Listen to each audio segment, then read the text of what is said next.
I think that we should mention first kind of like those movies that you architects gotta see.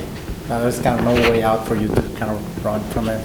Definitely number one is Metropolis by Fritz Lang, 1927, which actually have been re-edited lately, and they added kind of like music into it. It's a silent movie originally, but the manifestation of space and manifestation of the cities is something really spectacular for that time, and definitely a must-see movie.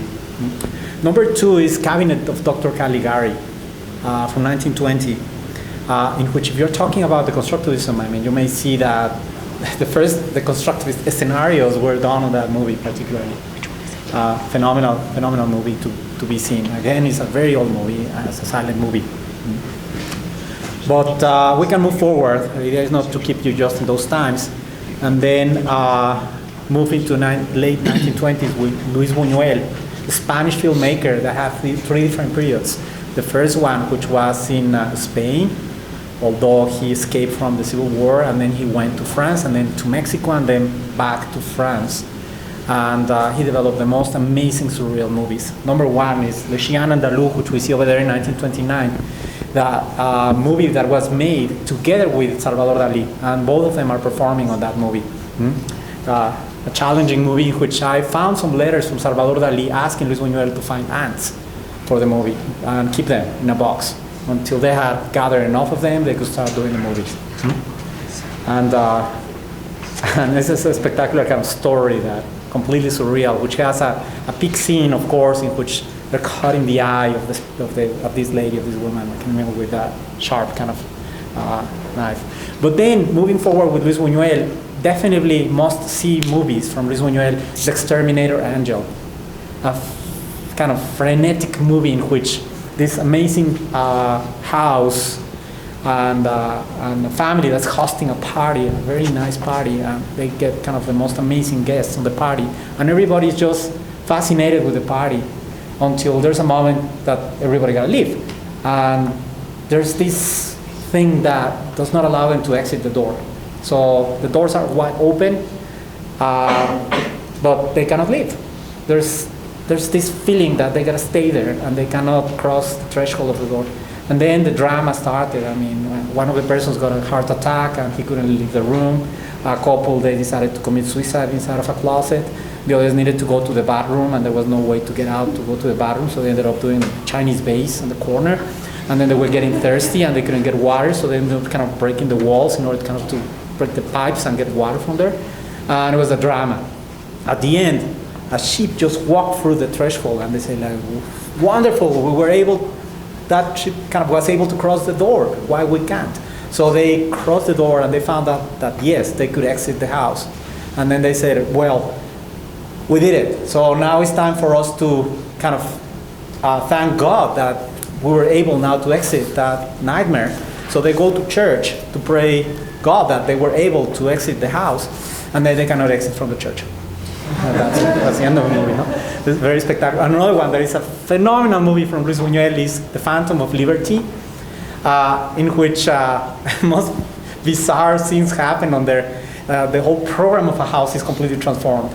So there's these guests that are sitting on a dining table. There's a nice party over there, but instead of chairs, they have toilet seats. So they're kind of doing their things on the toilet seats, and the waiter shows up with a tray carrying toilet paper. And they cut a little piece of toilet paper for each one. No? And the conversation on the table is about how much crap the fish produce. And suddenly the little girl of the house, she starts saying, oh, here it is, this is amazing. And the little girl kind of says, Mom, I'm hungry, I want some food. And her mother says, like, shut up, you cannot talk about that on the table, okay? And that's a little girl. And then after that, kind of like one of the guests, kind of like, he just says, excuse me, and he stands up from his toilet seat and moves into a little room and closes the room, pushes the bottom, and this tray comes down with food. So he eats, and then he says, excuse me, and kind of getting back into his toilet seat over there. No? The conversation about crap continues over there. No? Little girl. So they kind of tell him which seat to sit, of course. I mean, each one has an assigned seat. So this whole idea of program is absolutely challenged and is absolutely phenomenal. I think Luis Buñuel did it so great. And the entire conversation begins about how much crap the fish produce. So the waiter is going to come with the toilet paper and give them a little piece of that. So Luis Buñuel is a must-see filmmaker. Absolutely all his movies are so radical and so phenomenal as well. And talking about space is a master.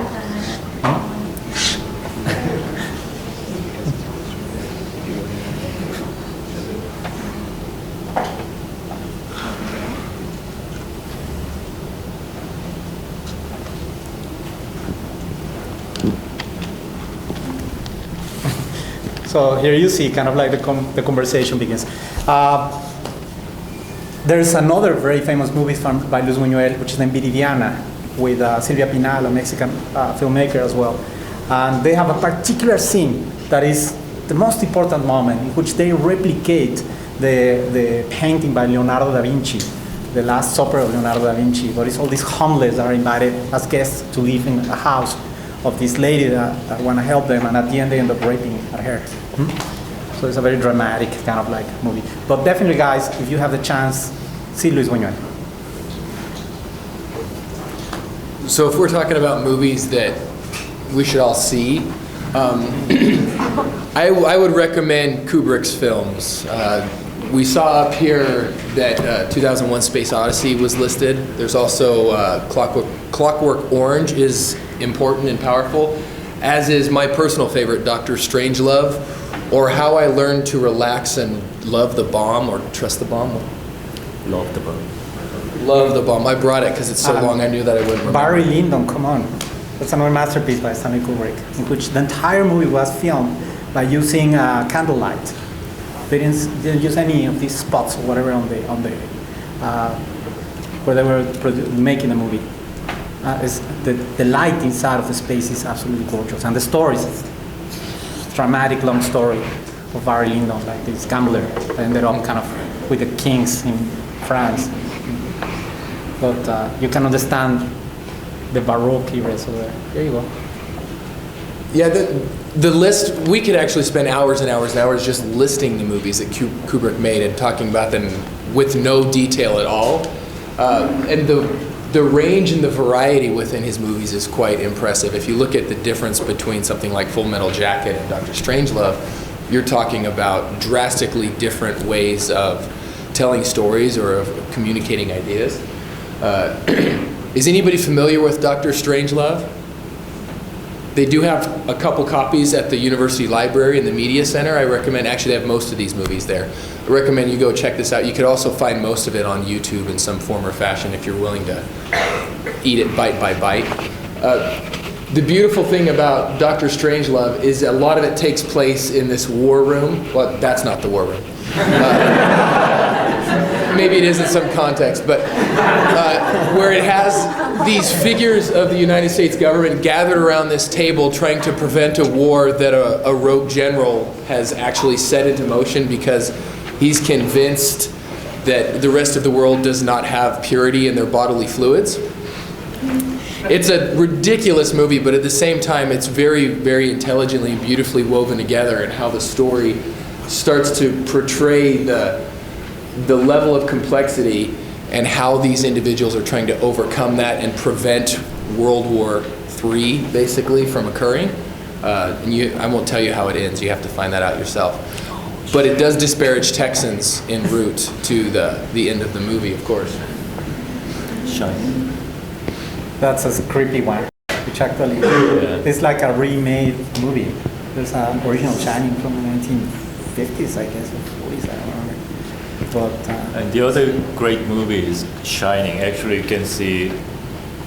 Can you move that Okay. Jack Nicholson's face over there. And that's also somehow kind of portrays the architecture or interior space. Can be, in one aspect, it can be a very beautiful resort in the mountain area of Colorado.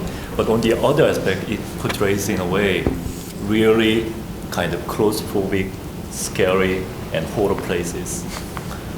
And I mean, Stanley Kubrick is one of the greatest directors. You might want to kind of check in and see it. And there's a particular scene when the little kid is with his tricycle, like riding it on those long hallways, and it's just like going at all speed over there, and how the space is changing, kind of like the nature of the space is changing. Yeah. Such a scary way. I mean, it's At the time, pretty actually, scary they put the camera on the little kid's this bicycle, so the camera angle is pretty low. So everything you actually looking up and then looking at the hallways and an elevator, it's actually giving you a different perspective. Not just looking at your eye level, but from bottom to looking up these things. It actually emphasizes the kind of anxiety and worriness. But I don't think that Stanley Kubrick may have done that if we wouldn't have like a movie like Citizen Kane by Orson Welles, in which as well the manipulation of space by moving the camera and getting it away from the typical perspective is phenomenally done. And maybe also kind of like Alfred Hitchcock's movies, and The Rear Window for me is a spectacular one. I mean, Go ahead. yes, old movies like Citizen Kane or Hitchcock's movie, it's really following their kind of languages, cinematic languages, like how to angle it, how to actually make the scene, transit the scene, like fading in and fading out. It's all following the traditional kind of cinematographical kind of languages, and it's Or Casablanca as well, in which the entire atmosphere is full of smoke. All the characters are smoking like crazy. So there's this layer of smoke in between the camera and the performers that is absolutely fascinating. And so for me, what this starts to actually talk about is something beyond mere props. You know, a prop is something that activates the scene. It's some kind of tool that makes it have some sense of authenticism. But what we're actually talking about is how the director can set up a certain framework to limit what you're looking at or to specify what you're looking at. So to go back to The Shining, the famous image that most of us know from The Shining, right, is Jack Nicholson's face through the cut in the door. It's extremely creepy, right? I can actually do it. I kind of look like him.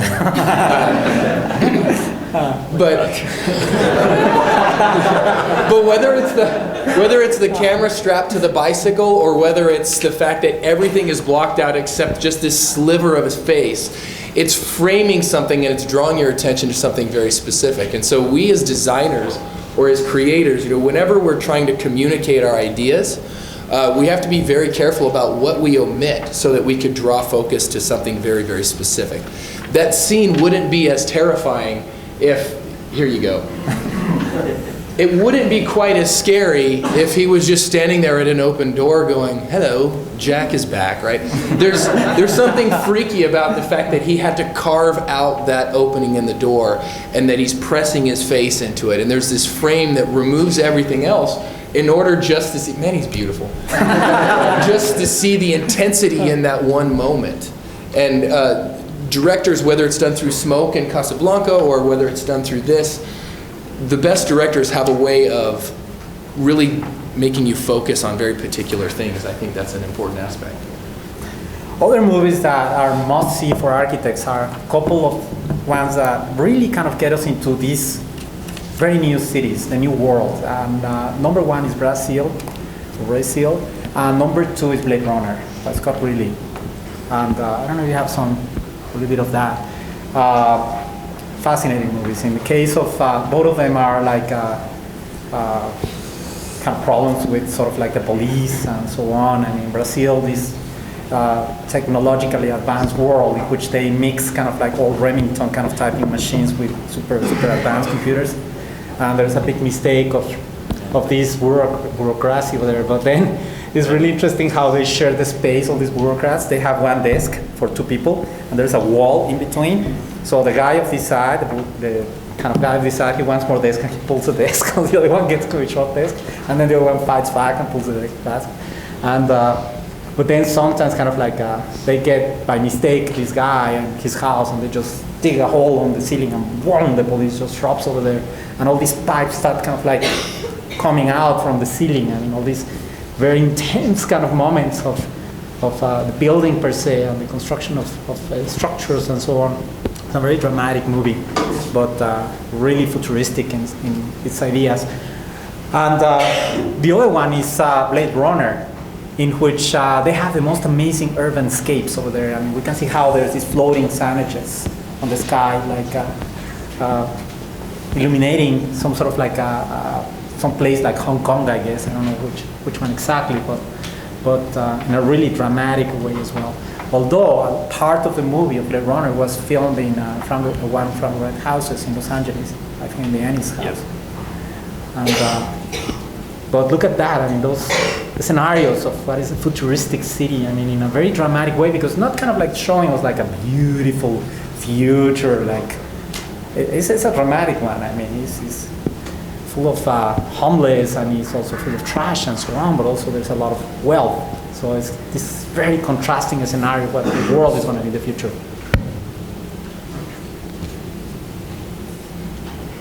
It's like Brave New World in a different scenario.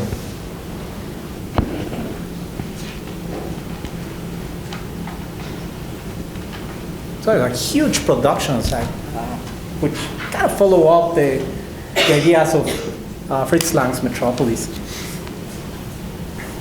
So could you say that sometimes filmmakers decide to formulate a critique on architecture? Oh, absolutely, yes. And a lot of them are so interested in that. I mean, one that comes to my mind is Wim Wenders. And he's a very good friend of Jean Nouvel.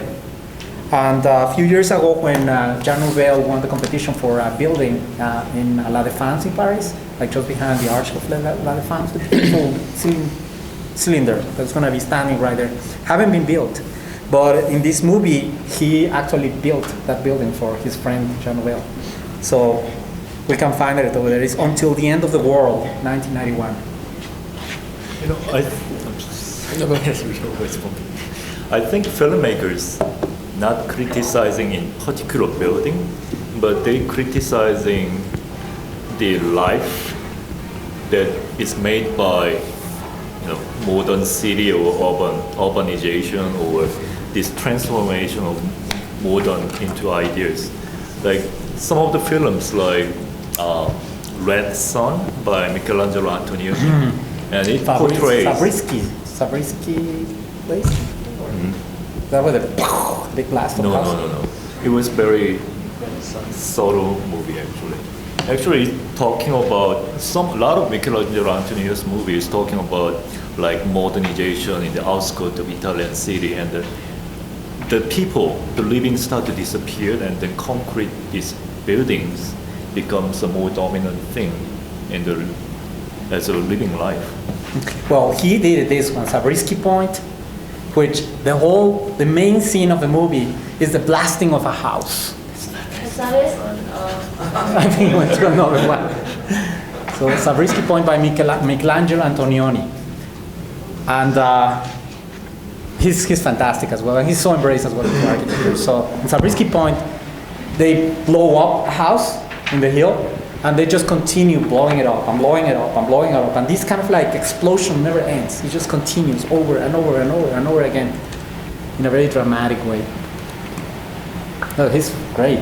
Antonioni is a wonderful filmmaker. And I think it's also very interesting to see like the Brazil in case they are kind of making a feeling about the future, but in a way the electrical kind of thing is not becomes a technology. It's more geared to like a mechanical kind of movement becomes a motivation for the future. So the scenes that Brazil is portraying like 2000 something years, it's not like Minority Report like future. It's in a certain point the whole progression shifted the direction, and it goes into more mechanical kind of future in a way. And there's when you're touching upon the like cartoons, like mangas, animations, there's one film called Wings of Onamis by some of the Japanese directors. That also like whole like human society moving into progress into certain direction, and then suddenly it changes the direction to everything moving towards the mechanical kind of societies. And then they construct whole world over there. So it's the same time, but it's completely different set. Another one that is very related to that one is Delicatessen, Delicatessen. which is a lovely movie as well by Jean-Pierre Jeunet and Marc Caro, Yeah. 1991, in which also these detective guys, they go in kind of like inside of the walls of the building with these kind of things. That one, Delicatessen, Delicatessen. with double S. Yeah, where we're going with this is actually making me think of Los Angeles Plays Itself, and so I'm glad somebody was reading my mind. Don't dig deeply in there, though; it's scary.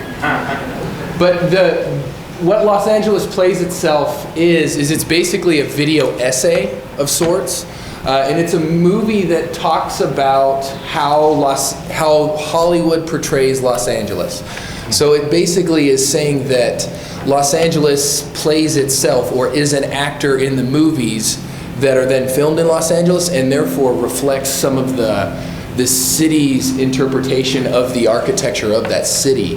And so the way that the architecture plays roles in movies is evidence as to whether or not things are respected or disrespected, or et cetera, basically how we view architecture.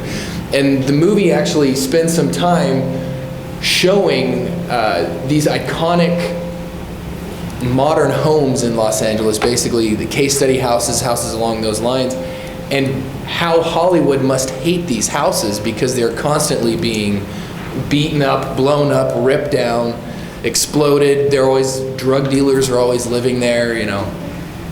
So they're always portraying these homes as these villainous entities within the city. And so, you know, we can sit here and we can say that movie makers may not have a critique on architecture, may not have a critique on the city, but this movie actually is saying that whether it was intentional or unintentional, this movie shows evidence that the architecture of Los Angeles is not well revered or respected in the movie industry, that it's actually, the Los Angeles architecture is villainized by the movie industry. Especially Lautner's houses, which, if you all know John Lautner, the architect, he did a lot of very, shall we say, daring homes in Los Angeles. And there's one of his homes here that Mel Gibson straps to the back of his pickup and pulls down the mountain in one of the Lethal Weapon movies. This house here is the Big Lebowski. This home is the Sheets Goldstein home in Los Angeles. It's an absolutely incredible house. But you see that even in this, it's this bigwig that lives in here. It's this powerful figure, this no man, right? This guy that controls things. And is this where the house comes down? Yeah. Not yet, yeah. But Lautner's homes all had these very striking, iconic geometric forms, and so they essentially become cannon fodder for this movie, or for 4 movies. And then it's talked about in this movie very explicitly how damaged they are in these films. It falls out. So I think movies, whether they're intentional or not, to sum that up, do critique architecture, do critique buildings and cities and how we relate to these things. And talking about criticism on architecture, we cannot skip Jacques Tati. I think he's a great one that would another must see. He's got 2 particular movies that are phenomenal. One that is named Playtime, and the other one that is named Mon Oncle, my uncle in French. It's a lovely, lovely criticism to modernism, but in a very, very beautiful way. I mean, girls love those movies. They're fantastic. There it goes. Take that, Lautner. Look, he's all happy.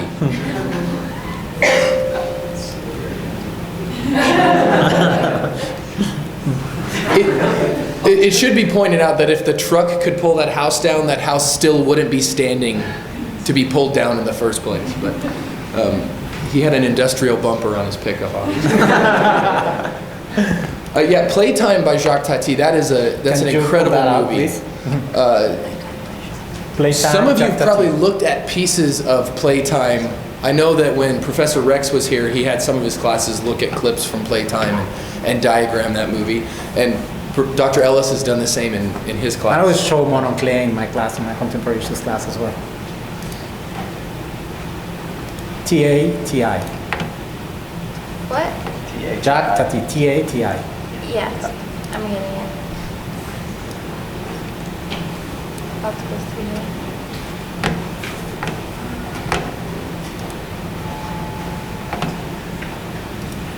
It's amazing, these scenes about the futuristic Paris as well, with very modern buildings that just kind of like glazing all over the place. And everything is so organized and so controlled in such a way that here's this the is hilarious. And the tic-tacs of the ladies with their high heels, I think is the most gorgeous thing that happens in the movie.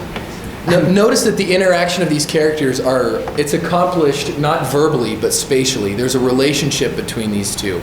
And that's how what Tati did in a lot of his movies, that it was this kind of proximity that developed an interpreted dialogue in much of the movie.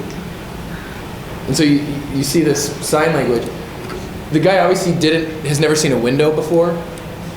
And so the security guard has to tell him, you can't walk through here, you have to go to the door, you idiot. But here, I'll light your cigarette for you. But then the entire interior of the building is glass. So then it becomes a mess. But it's very, very fine humor. I mean, those movies are good for children.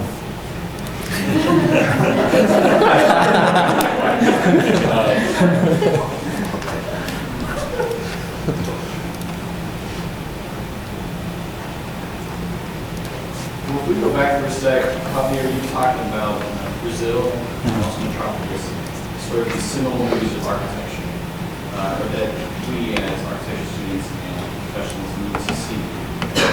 Why is it that you say that? Well, I mean, the vision of the movie makers, the directors, is really striking. Usually when we see kind of like futuristic movies, I mean, they draw us a very unrealistic future.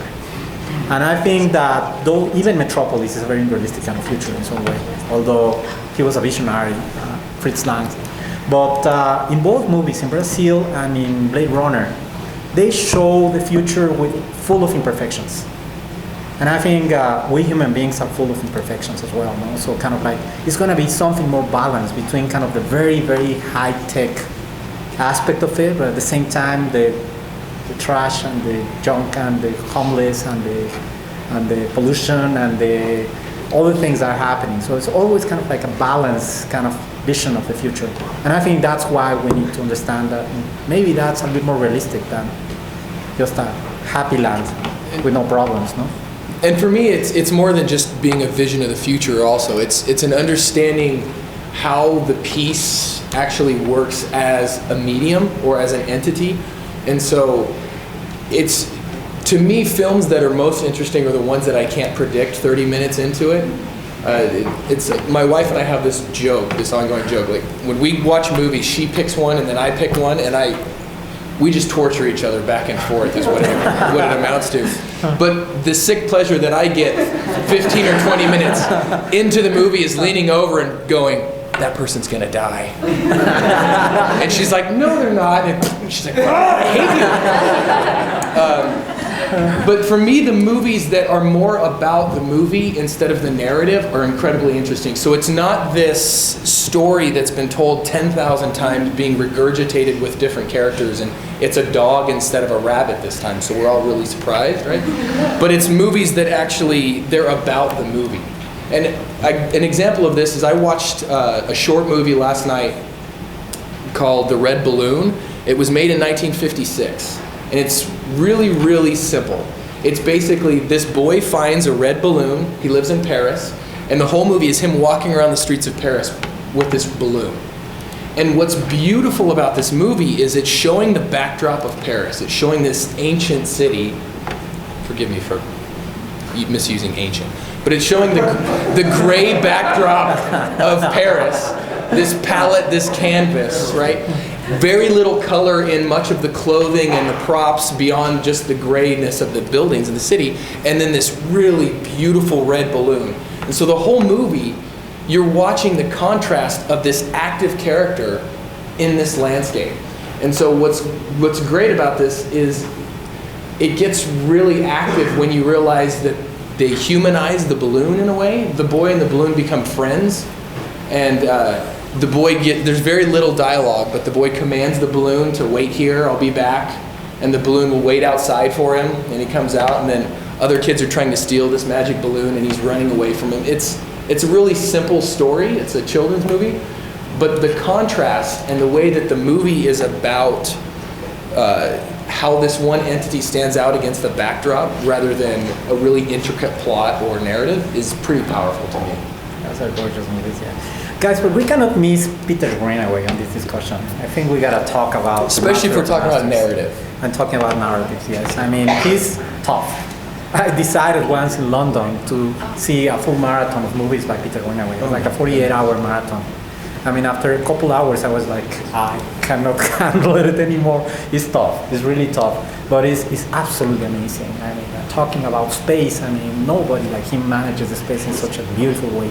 Particularly in Masterpiece, the cook, the thief, his wife, and the lover, which is a dramatic opera. I mean, it's like an Italian opera, you know, which has its peak moment, and then the ending part, which is the best. I mean, not for girls, not for children either.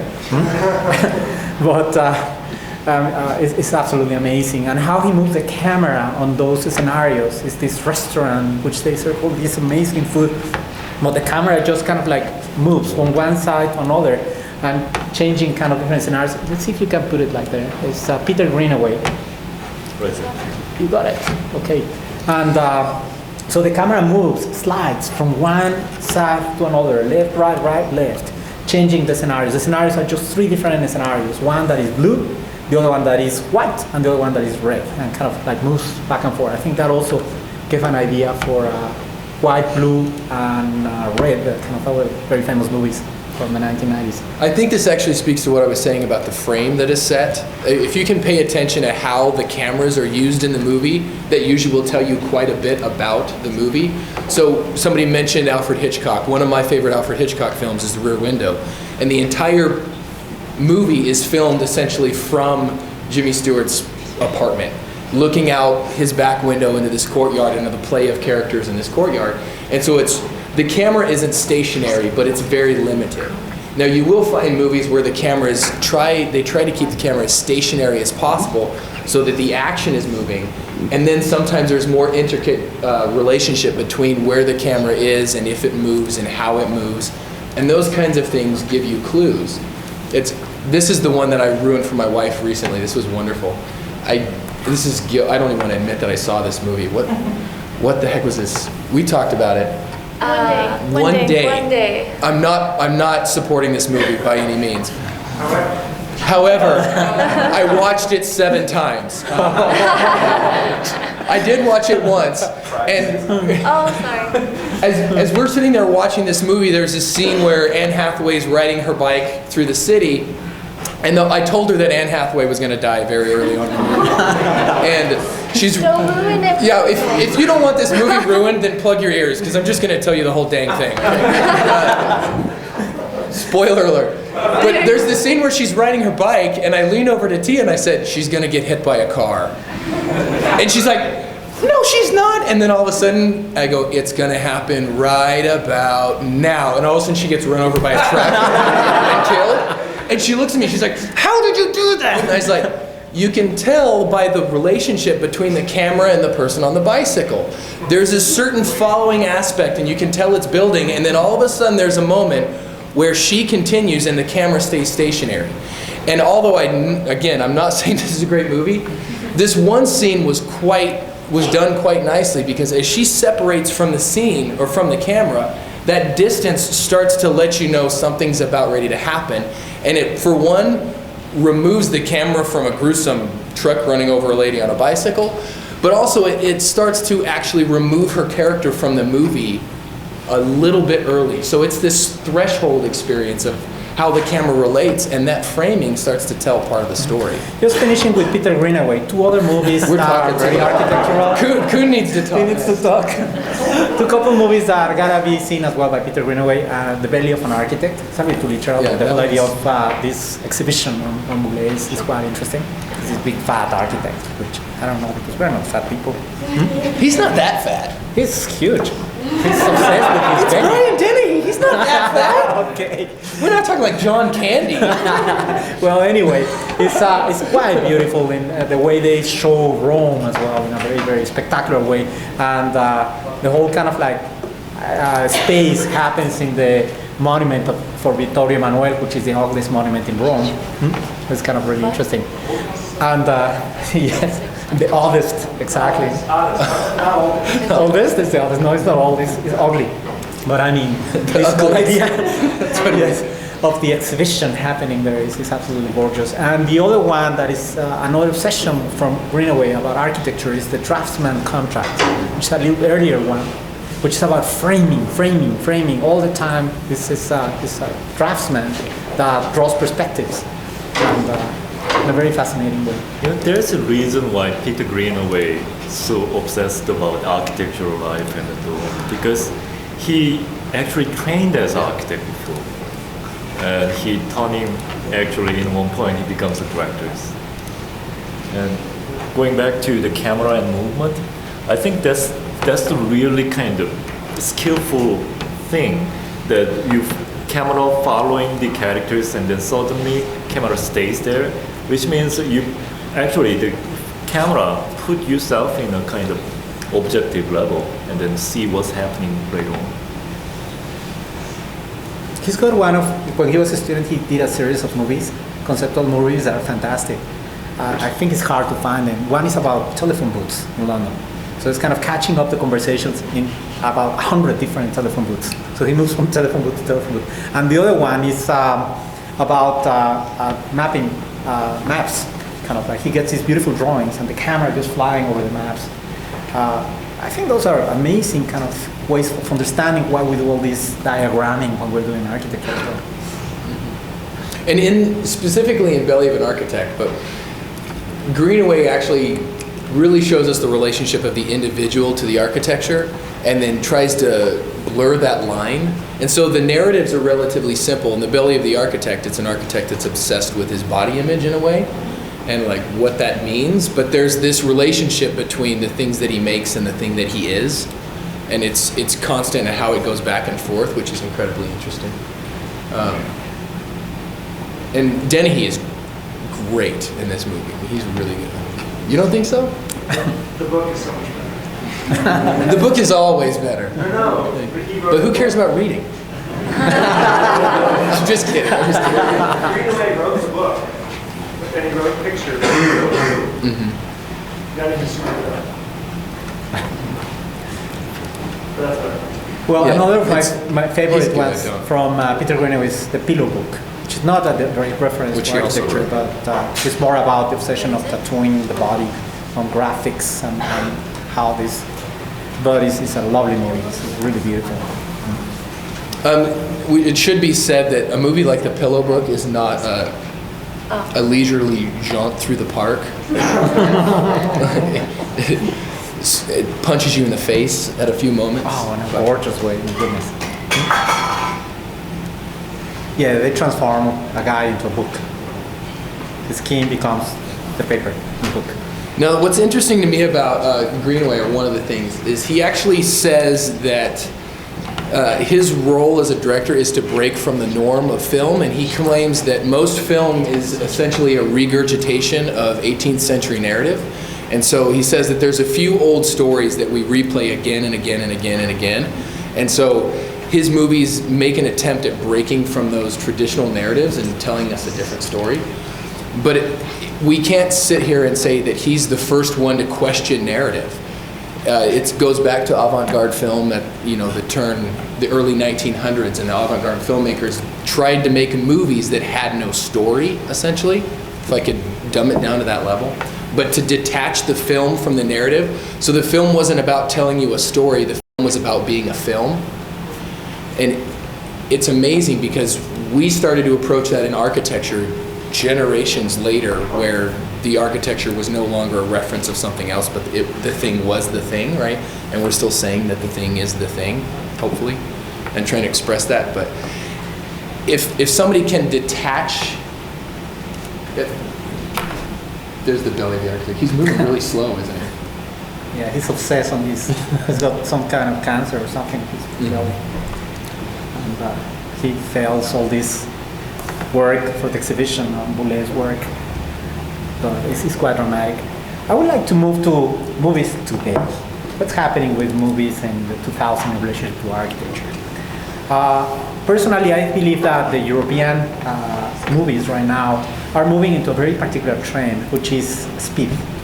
Everything's related to kind of like changing time and speed in the different sequences of the movies in a really dramatic way. And I think some of this was started with movies like Amélie, which is a beautiful movie, in which also is this big journey through the city of Paris as well, and this girl doing these crazy things around it.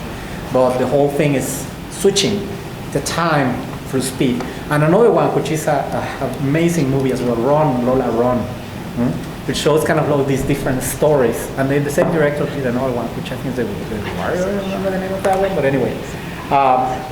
But nowadays, I think the movie makers are obsessed with this idea of challenging a strict kind of chronological path on the movies, and then they switch kind of like back and forward by using speed with the time. Which one is this one? Run, Lola, Run? No, it's Eternal Sunshine. Ah, okay, yeah.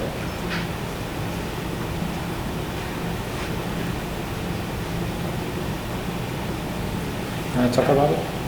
Go for it.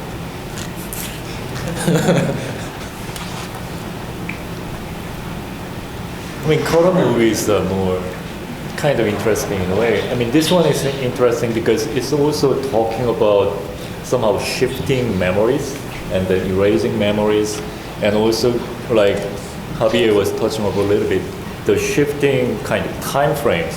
So at the first time you might really understand what's going on, but at the beginning is actually the end of the whole movie, and the middle part is how you get to the end point. So like in this case, I think there's two things that interest me in terms of like movies. Like one is the kind of memories. How individual memory is so different. So how one fact can be seen in a lot of different ways. Eternal Sunshine of Spotless Mind. This one is also how the love relationship can be seen in quite a different way, depending on it's a man or a woman or the other people's. And also there's a couple of movies like that. And the film can be a really useful tool that talking about this, what is the fact, but what has been memorized, and what is the kind of fact for the other people is sometimes not the fact for the other people's. Like Rashomon by Kurosawa Akira, or The Last Night at Marienbad by, who was it? It's all talking about how one thing can be seen in multiple different ways. And actually that goes into like the memory level, goes into the level of different memory. Like we can easily think about a very recent movie like Inceptions. It's going into the one layer and the other layer and the other layers. Although I was so disappointed with Inception, to tell you the truth, Inception because I was enjoying the whole story until they wanted to bring the special effect on it, and the war and the weapons shooting and blasting, something like that. They kind of important to the storyline, though. Nice story to a commercial movie, and that killed the whole thing. It's stylish, right? But I mean, the other one is really good at that. It's like a Mementos. Have you seen Mementos? Yeah. Memento is also really good at manipulating those kind of things. I mean, when you're looking at like a sequential, chronological sequential of that Memento film, is amazing because it's segmented about maybe 27 different parts. So black and white clip and then color clip is kind of like a layered back and forth. And in order for you to understand the whole thing, you actually pulled out all of the black and white scene, and then that collapsed into the one story, and then color ones collapsed into the different stories. So this becomes a really interesting kind of intellectual play. You even understanding the whole thing. I think starting with those movies, movie making now is, as I was telling you, about speed, time, but it's also very fragmented. It's kind of manipulating the stories in different sequences and mixing them all together, no? González Iñárritu is really good on that with Amores Perros and Babel. You want to say something? There's a great question there. Can you talk a little bit about fragmentation relative to different technologies of tools of how film is made digitally versus analog with pieces of film? Holy moly, I'm not touching the technology of movie making. Fragmented. Non-linear editing versus Linear. A linear thing. Well, what happened is that all technology for movie making was, I mean, you know this, they start with projectors with a crane like that. So it was a continuous kind of like film just moving. And the editing was the only way to fragment the story in such a way. But nowadays, I mean, with the digital technology, it's very easy to edit the movies and to kind of like move it back and forward and change things from one side to another.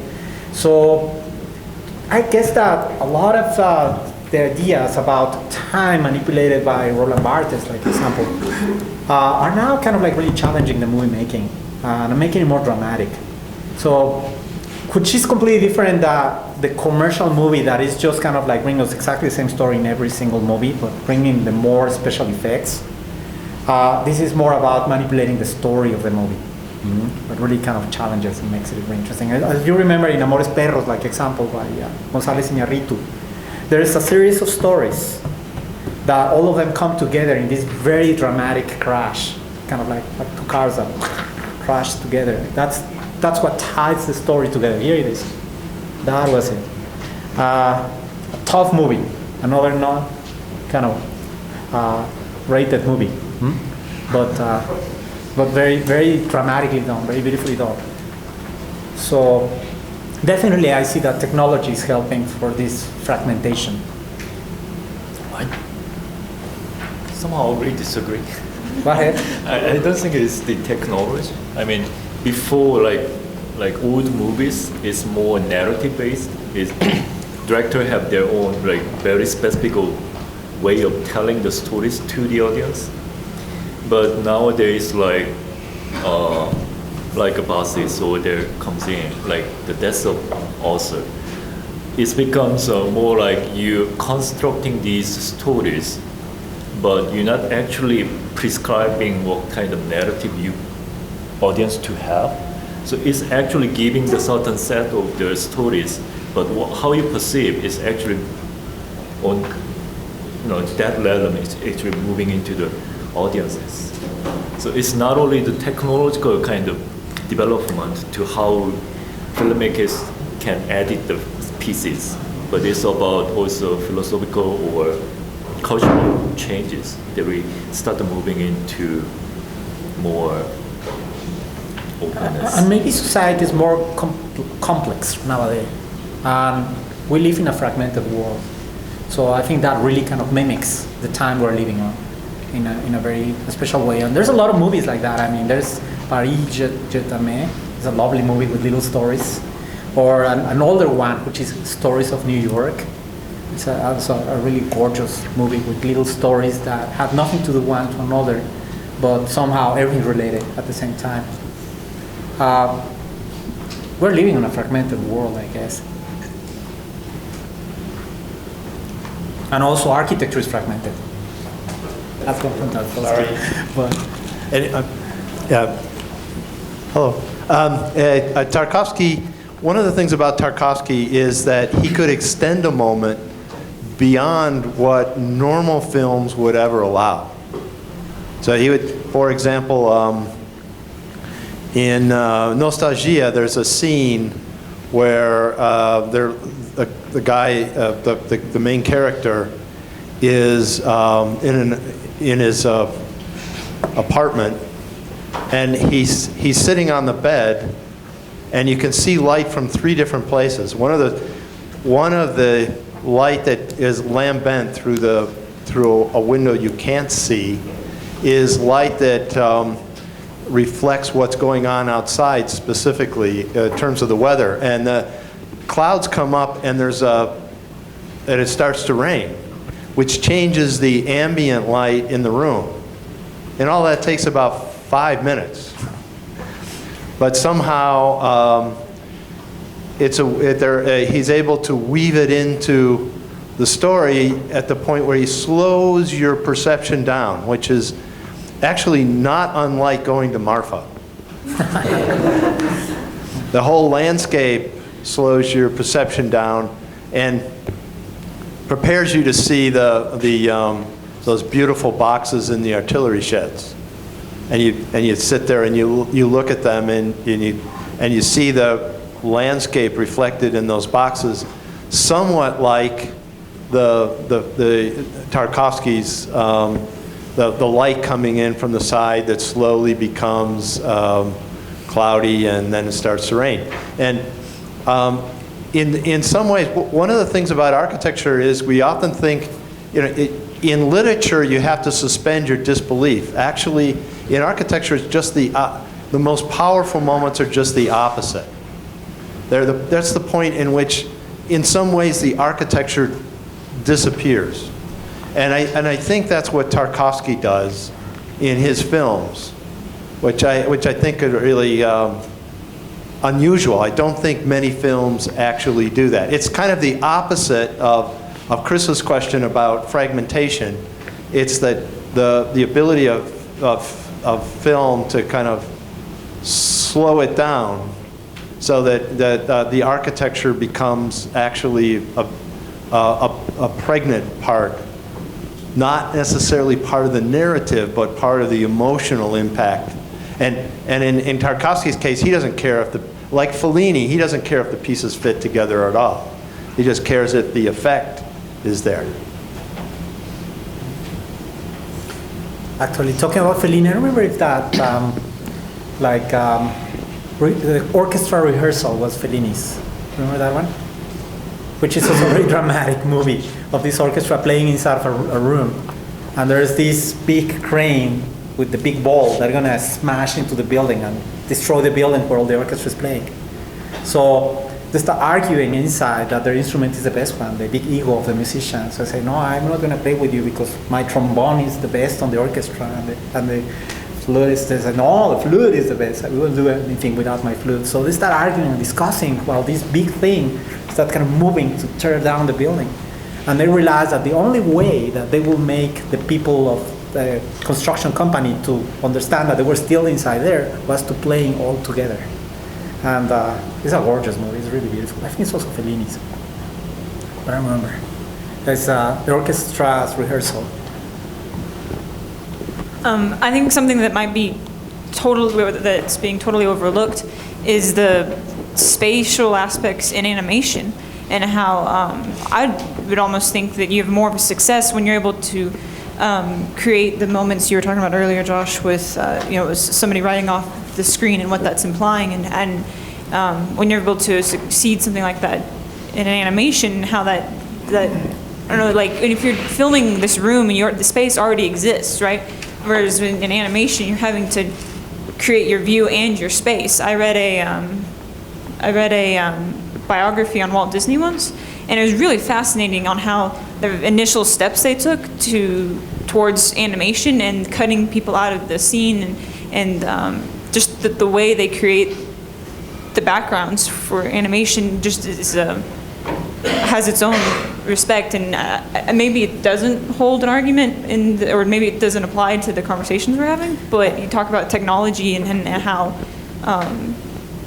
just in encompassing moments can be in movies, and I almost feel like animation tends to get put off as a child's thing, but is almost just as successful. You're right with that. I was fortunate to be able to witness how they were doing a movie, Dunes.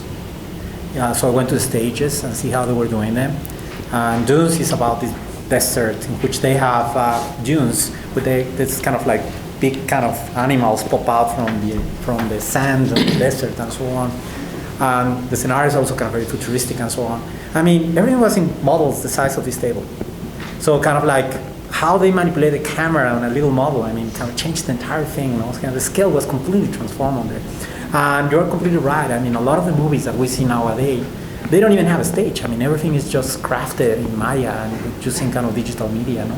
So it's getting so technologically advanced that sometimes for us it's really hard to figure out that it's just computer work. No, I mean, Avatar is one of those examples, I guess. And now with the 3D technology that they have, it's even more dramatic. And we could actually take this into about a 7-hour conversation on, which we should not at this juncture, on simulation and what simulation does and how we think about things that are fake and obviously fake, or things that are fake and look real but we still know that they're fake, and how we actually perceive those things differently. Maybe Avatar is a good example of this. Like when you're watching Avatar, you know that is all completely fabricated, right?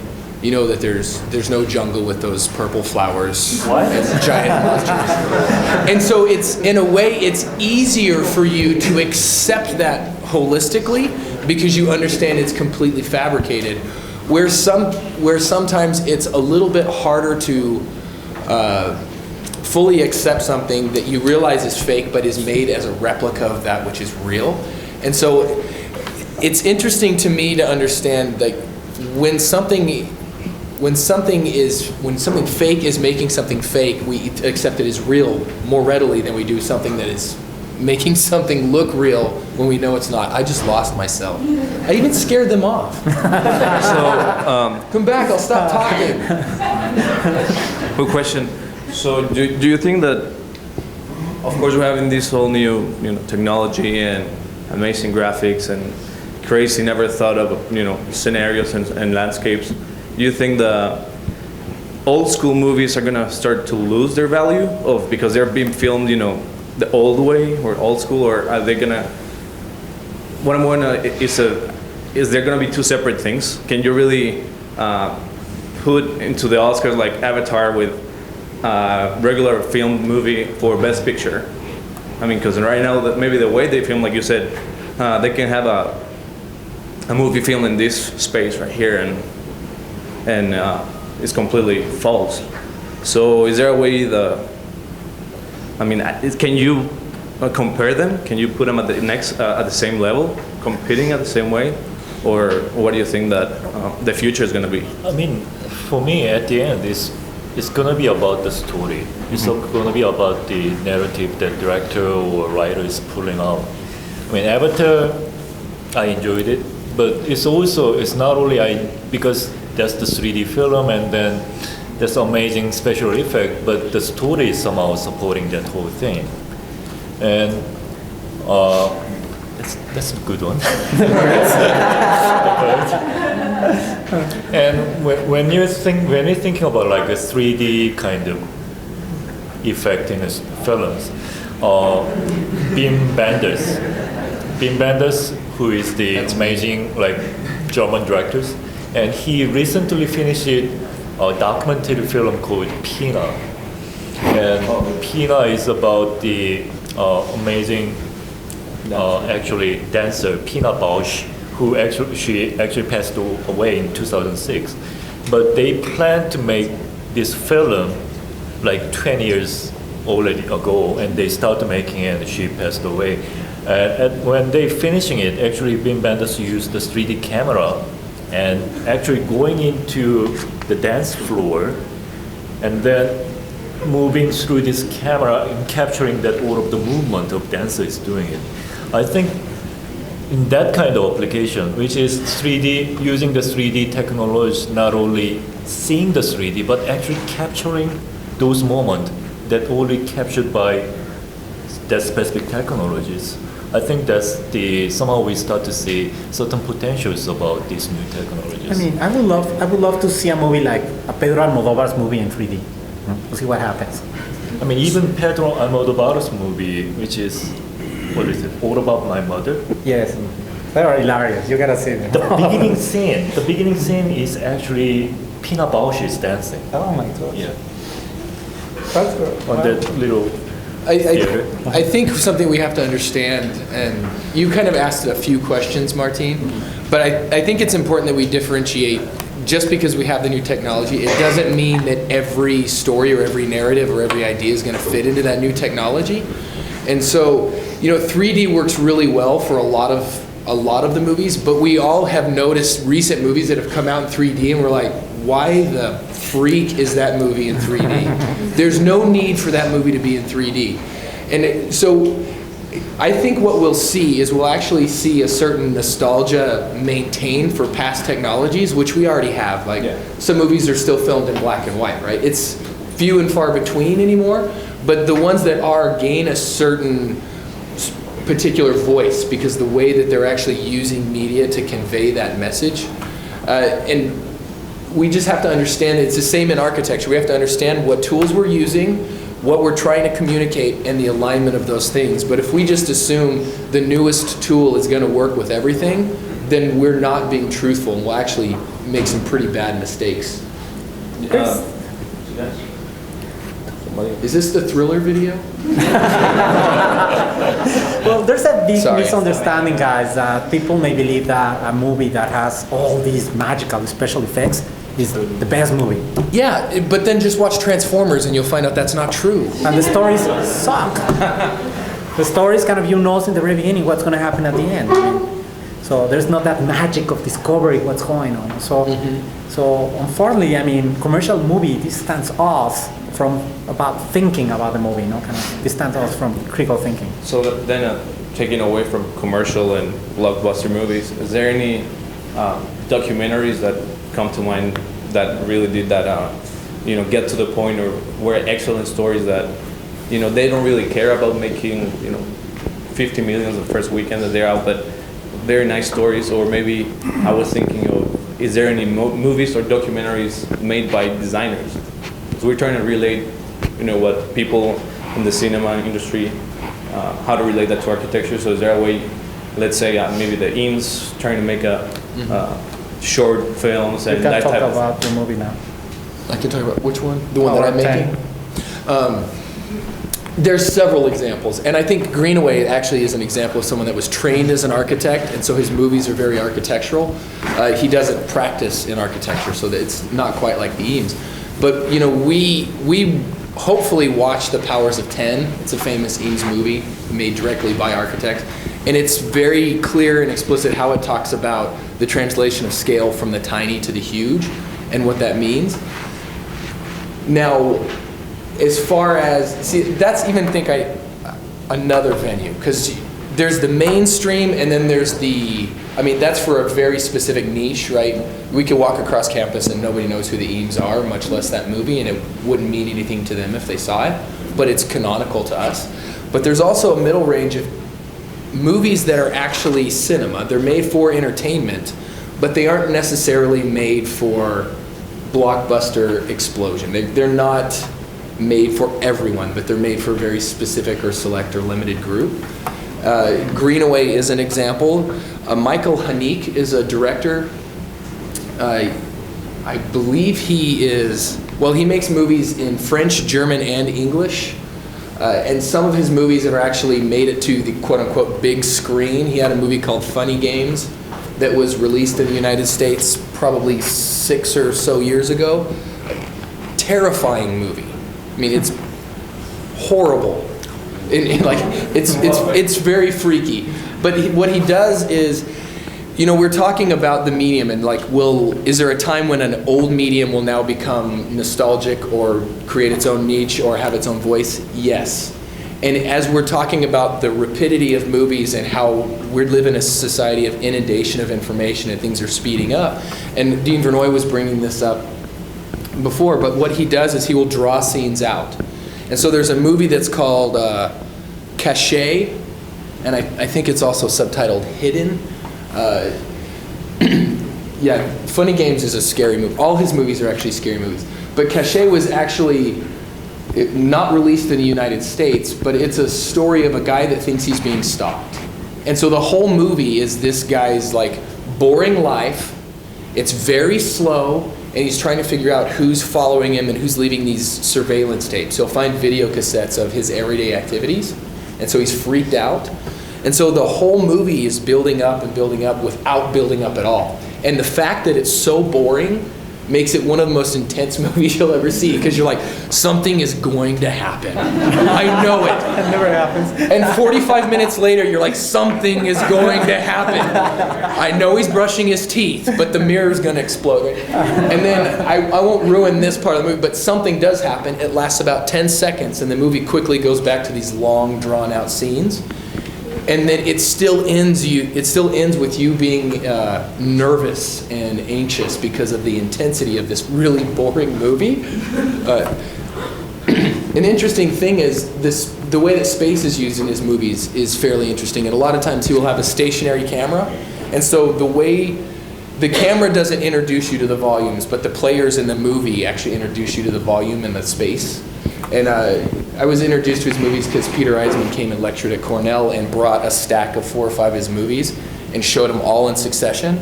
It was like Javier's story of watching a Greenaway marathon. Like, it's just something you shouldn't do unless you just really want to check into an asylum after about 4 hours. Like, they're really, really intense movies. And Naomi Watts is in a lot of his movies. I think he likes killing her for something. You know which one we're missing also to talk about, which also very important, Koyawanatsi. Or Koyaanisqatsi. I never remember the names because I already Koyawanatsi. What's the name of the other one? Which is this representation of landscapes. Which one? Ah, okay. There's actually 3 of them. One of them is like almost unknown, one is relatively known, and then Koyaanisqatsi is widely known and widely used in architecture. And talk about fragments. The whole movie is fragments and Philip Glass's intense music. It just keeps going and going and going, but really beautiful scenarios. Go ahead. Please, we're bouncing around. Give us some direction. Speaking of fragments, I'm getting completely overwhelmed by all of these sort of movies that you guys are throwing out. And I've seen at least half of them, but I don't think there's been a focus, so I'm going to try. If wherever we are. I'm curious more to hear y'all's take on the analogy of how movies are made or directed as a similarity to the production of design mechanisms and how we think through a processes of design. Does it become a sort of a systemic approach in both scenarios, or what kind of links are created by the processes between both creating films or developing architecture? Well, there's different attempts on doing that, and we know a lot of architects that have been dealing with movies in order to create architecture. One of those is Bernard Schumi. And he has a couple of projects, like very early projects, happening in the time of Parc de la Ville, in which he's making that connection. And his stories on Manhattan transcripts as well are kind of connected to the idea of movie making, and how architecture is frame by frame by frame by frame, similar as the movies. And he's not the only one. There's many people that have been using the movie as a statement in order to create architecture. And how to diagram architecture by watching movies. Here you go. You do that in your studios. I think there's 2 kind of ways so far, what we have seen. One is called cinemetrics. Cinemetrics? Yeah. It's actually analyzing how the view angle changes, and then it's like how the space become created by these angles, and then it actually forms it. But on the other hand, like Kate was showing some of the at the beginning, like timeline diagrams or those things. I think those kind of analytical relational kind of diagram is very useful because it does implies a certain structure. Like these kind of stuffs. And can you go up? One more down? Yeah, those kind of things. I mean, or even the Cinemetrics website has diagrams. I was briefly mentioning about the Memento, and Memento is a really interesting film actually, and very well crafted. So you watch the film and then you can actually put out how the scenes are connecting each other into your new kind of diagrammatic method. And then also how within the scene, how the characters kind of relating each other will produce another set of the diagrams. And then that becomes because it does imply so much about the relationships in moving into the next directions possibly. Okay. Can you show one of the diagrams? From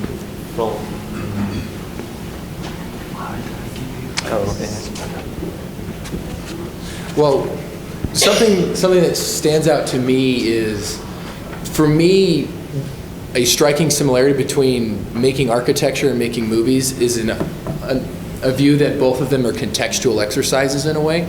And so you're not just setting up the thing, but you're setting up the thing in its environment. And so there's a part to whole relationship that has to happen. And so it's the same as I was talking about with framing a view and understanding that it's not just, sometimes it's about Jack Nicholson, right? Or Nicholas. Who's the golfer? Who's the actor? Yes, both of them. It's the same person, just different masks. But it's not always about like that particular moment, but it's understanding that there's a contextual situation or scenario that all of these objects have to happen in. And so if you're understanding how the object relates, whether it's a building or whether it's a specific actor, there's a certain connection and relationship that has to happen across that field. Sorry guys, because I was kind of... And this is actually a diagram based on the Memento and how the story is changed, how each individual scene is segmented by itself. Can I show the other one? And this is like a kind of design that based on that kind of diagrams. So in some direction, you can actually take the movie as the kind of relational structure and then pulls out your own kind of takes on there. Well, I think what's interesting is when you start linking the relationships between, let's say, a scene or the structure of the film, that most of the movies that we've been talking about that are exciting for us as architects are the ones that shift these sort of streamlines. And a typical movie that Martine is upset about is, the one where you're sort of expecting, okay, here comes the climax, and then here comes the down, and then boom, then it's done. Most of the films that we've been talking about don't have that structure. And the structure is either slipped between itself or flips on itself, like in Memento, or there's also another movie that's similar to Hidden called Following. It's a black and white film, really strange. Right. And in a similar way, the structure of the film is intense, but because of its layers that are sort of superimposed on itself or stretched, right? Like what we see in Cachet. So I think that, in my opinion, is what starts to become interesting as a discussion by how are we sort of layering sequences or processions through architecture in the same exact way that we're looking through film. I mean, if you sort of are expecting particular events to occur along a procession in architecture, well, it's not so exciting. But when things get flipped on themselves, or those moments become much more interesting, or stretched, or intensified by density, or intensified by... Yeah, I mean, I think that's absolutely true. Like, film is basically like dynamization of the space. When we see this as a space, but when we're filming it, the director have to actually put the cameras and then move through this space. Actually, the space become become dynamic and within his own point of view. But also, on the other hand, it's a spatialization of the time actually. It's dynamization of the space, but also on the other aspect is how we spatialize the time and then constructing these things. So film itself is extremely architectural in my point of view.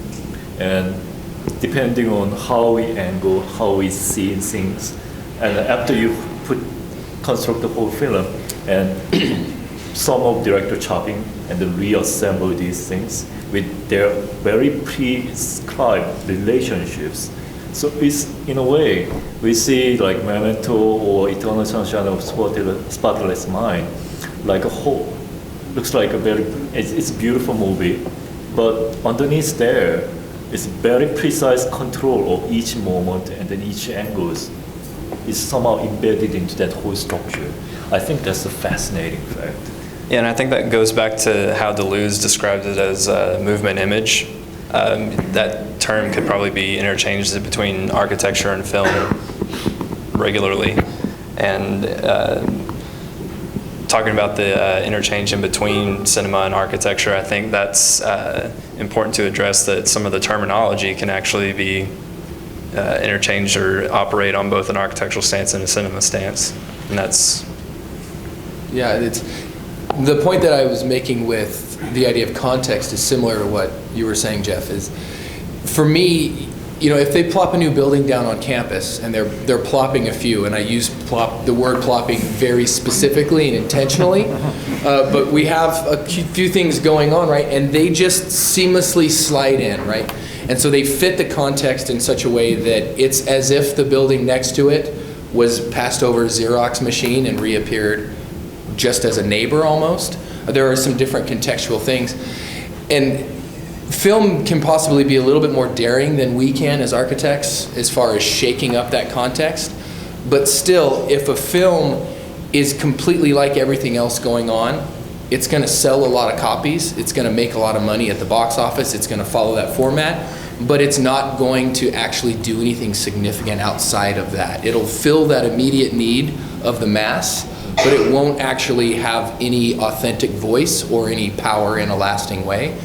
And so I think both architecture and film and other venues of creation as well have to understand that there's a degree to which we have to relate to what's going on around us and not be completely disassociated, but at the same time not be just replicative of what's happening everywhere.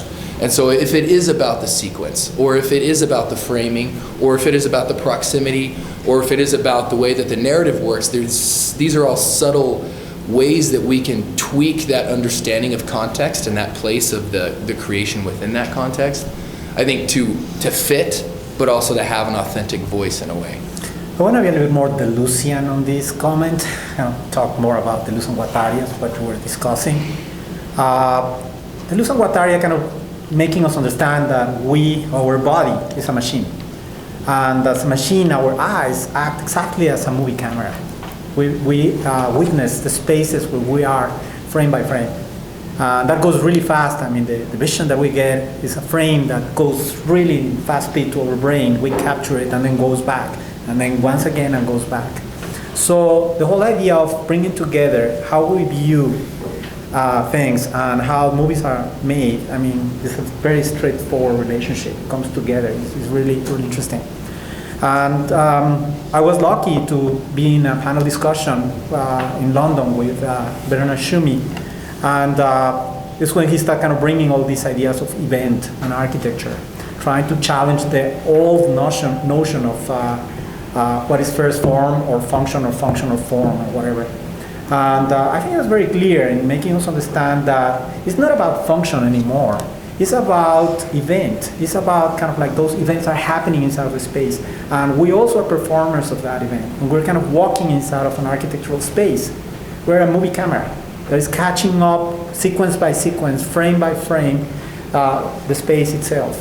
So we fragment it in frame by frame. We are able to understand even better how that is happening, how we're perceiving the space itself. So there's a lot of connections. I'm very, very straightforward, which we should be aware of. But do you think it can stay in that fragmented state? I don't know. I mean, it depends how we start understanding more and more and more our biological aspects of our body. our neurons are kind of like comprehending the space that we're viewing and whatever we're viewing outside of there. We're moving away from phenomenology now, and we're understanding that more and more and more. I mean, we're a biological entity.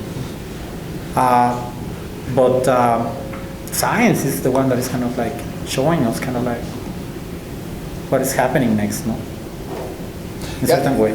I do think there's more empirical in my point of view, more positivist. the one thing about the fragments, and then I'll shut up and let Kevin talk, but the one thing about the fragments that to me is potentially scary though is if we break it down into fragments for analytical purposes and then ever restitch those fragments back together to where there is some kind of relationship or there is some kind of holistic thing. And so I'm wondering then, does it just become icon, icon, icon, or where all of it just becomes white noise almost? And it makes me think of the society of the spectacle, you know, and where we are as a culture being infatuated with the object or the icon or the monument and not necessarily understanding that these things need to stitch back together. We're running on time, so we'll have like a couple more comments and then some more statements from the panelists, and we'll wrap it up. I just wanted to say a quick thing about a relatively recent movie, The Tree of Life. That was a very intriguing movie to me because it basically composed, the movie was composed of a series of a narrative, more of a journey than anything, and a series of fragments. But the fragments themselves were more so operations of nature and how those operations of nature work together to build sensibility for the film. So my thoughts of if the film basically destroyed the objects themselves and tried to use the operations to guide the film. So it's a thing that I think a lot of architects are now doing as well, where especially John Nouvel in his latest buildings as well. For example, the Philomar, I think the Philomar Marnique that he's just building in Paris right now, I believe. Or yeah, there you go. So destroying those things, and that's my thoughts on architecture. You talk about fragments. What are your thoughts about if we destroy the objects of the fragments and then leave them to the operations? Do the fragments necessarily matter anymore? Are they still read as fragments, or are they now read as a single narrative or a single environment type thing? I don't know how to explain that, but I think there's two parallel things over there. One which would be the narrative, the other which would be the fragments. And somehow by placing the fragments in different ways, you can create different narratives. And that's what new movie makers are doing, no? By editing so deeply on their movies and changing stories dramatically, they are creating new narratives from different fragment sequences. So, I don't know, that's something to be analyzed on architecture as well. I mean, what would happen if we break the sequence of space in fragments and then reinstall it into a different narrative or different narratives? I don't really know. So, like, to expand on that, back to what he was saying is that things become so much fragmented in architecture today that they almost do appear like objects in the field. That if something does environment becomes so fragmented that it no longer reads as being fragmented. Well, and that's a reflection of the time we're living. Our time nowadays is extremely fragmented. Not as our grandpas or grandmas, no, that they have a little more linear kind of like development of the story. No? I mean, now we have so much information coming to our brains every single minute. I mean, we have the iPhone and we're just browsing it every couple seconds. And all this amount of information that comes in such a fast speed into our brain makes even more fragmented our perception of the world. But it should be said that more information does not necessarily mean more intelligence. Correct. And so we have to, it's not that one, if our reality is changing in this respect, it's not to say that one is necessarily better than the other. It's that we have to understand that we are entering a different time. And so there's going to be growing pains, there's difficulty with that. But it's not like it's an immediate change either. It's something that's been building and changing for a while. We have to employ our own frames, so to speak. Like if you watch some of Greenaway's movies, you might have to employ your own frame for a few moments every now and then, right?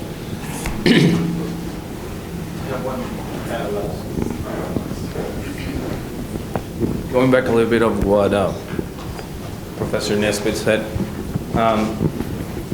or a similarity that I think also has architecture and cinema is that he mentioned that all these movies that we're talking about right now, we're talking about them because they are kind of breaking the grid of what maybe normal or regular common story is, which probably there's thousands of movies saying the same story, but the ones that get the awards or we like are those ones that break that grid of how you're telling the same story. So I guess the way you relate that to architecture is also, like you were saying, you can have the same new movie or building, which is, yes, new, but it's maybe towards a specific kind of public. In our case, I think it's very different the way we see a building that's, a brand new dorms here on campus, that yes, people from town might say it's a beautiful new building and might be really loving it. Same with a new blockbuster movie and the great story. But I think something that we can do as architects and designers is trying to implement something different or break the grid and the perception of that people that are not used to different buildings. Something that comes to mind is Seville. Now in the summer, you see the new Parasol building, which is surrounded by a very old colonial 100 to 200 years old buildings, and then all of a sudden you have this huge structure all over the place. And for some people that live there at the beginning of this project, they hated it. It's a horrible thing. How can you bring this new building here next to a 500-year-old church? Makes no sense. Maybe 5-10 years from now, you start to see the development of a new area, a new economy, and a whole different perception of that place. So I think that idea of why do we like those new movies or why are those movies important relates the same as why are those buildings important and why those buildings win prizes and awards, because they break the grid and changes perception of the people that are used to regular type of things, I guess.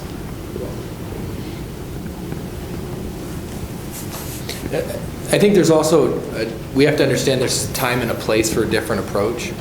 I mean, most people revere Alfred Hitchcock as being this great visionary director, and he was terrific, but I think visionary might be an overstatement, and I'm a huge fan of Alfred Hitchcock, but what he essentially did would appropriate mystery novels that had been written, right? So he didn't write his own movies. He would borrow somebody's story that he thought was really interesting, and he would make a good movie out of it. And so he was probably matching context very readily. And his movies were well received. He made a lot of money, right? I mean, he was a mainstream director, but he had a clarity and a vision in how he subtly tweaked that and how he met his time, but also pushed things a little bit and how he introduced a different take on things. So it doesn't have to be a drastic change.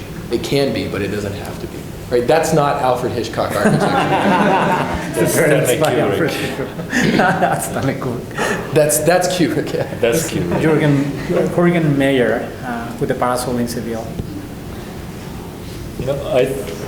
I think, I don't know, I can match that metaphor or not, but let's say Hollywood movie, right? Hollywood movie have their kind of basically checklist. After 2 minutes, somebody have to die, or something have to happen, or a love scene have to happen, and then goes into 10 movie, and there's another kind of injection of that entertainment, and then 20 minutes, something like that. It have a really structures in the Hollywood movies. But it's also depending on the director. Some director following the structure and can make really wonderful films. And then some maybe just following that structure and gonna make like a B-rated, second level entertainment movies. I think it's also the same with architecture. architecture regulations and then size and all this thing. It's sometimes it going down to actually you. You have to building up this 5-story building with these limitations and then monies and so on. But can you make it architecture, or you're gonna make just buildings? Could you it imagine? Doesn't need to be like every architecture or every film. Like imagine like every film like Memento. Nobody is gonna go to see films because it needs so much of the thinking process. And I mean, sometimes you just go see and then have fun. Right? And there's few masterpieces, so that's related as well with architecture. We show you masterpieces of movies here, among like hundreds of horrible movies. We just can go to the movie theaters here in Lubbock and we'll find them. Just pull up Netflix. There's turd after turd in that queue. So the same happens with architecture. I mean, there may be a masterpiece among the mediocre things. If all the buildings would be masterpieces, that's what he said with Memento, it would be the same story, no? Who would care about architecture anymore? Go for it. English. Chris Taylor is whining. English, please. or Spanish or French. Caveman's not That gonna just work. makes me cry. Okay. Well, it makes cry everybody, yes. Don't speak Candela. Do you want a closing statement, Chris? So- Or was that the... And it's about you guys, which side you want to belong to, where you want to be. I think the key is we don't have to make turd after turd after turd to make good buildings stand out, but understanding that you can do good things with simple things, and so not everything has to be a monument, but we can do good work at the gas station scale or at the high tower scale. High tower? Or in the English speaking of the language and words, with good and stuff. I think that's a good place to sort of settle down or cut off. A lot of good references, a lot of good commentary and discussion here. Thank you, you three, for sitting in on this, and thank you all for coming.